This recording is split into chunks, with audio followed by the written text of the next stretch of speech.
வணக்கம் ஃப்ரெண்ட்ஸ். இன்னைக்கு நம்ம பார்க்க போற கதை புறாவும் காகமும்.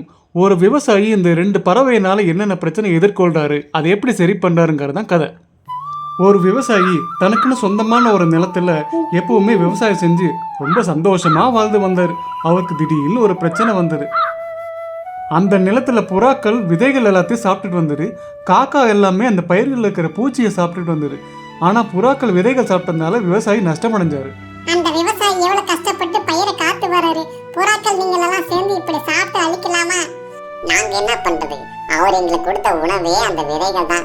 அதனால எங்க மேல தப்பு சொல்லாதீங்க. நாங்க எதுவுமே செய்யல. இந்த பிரச்சனையை எப்படி சரி பண்றதுன்னு யோசிச்சுட்டு இருக்கும்போது தான் வளர்த்த கிளி ஒரு யோசனை சொல்லிச்சான். உங்க பிரச்சனை தீர்றதுக்கு நான் ஒரு நல்ல வழி சொல்றேன். அதை நீங்க அப்படியே அந்த ரெண்டு பறவைகிட்ட சொல்லி பாருங்க, கண்டிப்பா சரியாகிடும்.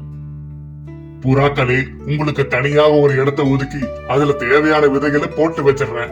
நீங்க அங்கேயே இருந்து சாப்பிட்டுக்கலாம். விவசாய நிலத்துக்கு வர வேண்டிய அவசியமே இல்ல. காக்கைகள் எப்பவும் போல நிலத்துல இருக்கிற பூச்சிகளை அழித்து பாதுகாக்கலாம். என்ன சொல்றீங்க? சரியா சொன்னீங்க. உங்களோட யோசனைக்கு நாங்க எல்லாரும் கட்டுப்படுறோம். எந்த கதை எப்படி இருந்துச்சுன்னு கமெண்ட்ஸ்ல சொல்லுங்க. இந்த மாதிரி நிறைய கதைகள் உங்களுக்காக காத்துட்டு இருக்கு. அதுக்கு நம்ம ஆர்எம்எஸ் எடு சேனலை ஃபாலோ பண்ணுங்க. Thanks for watching.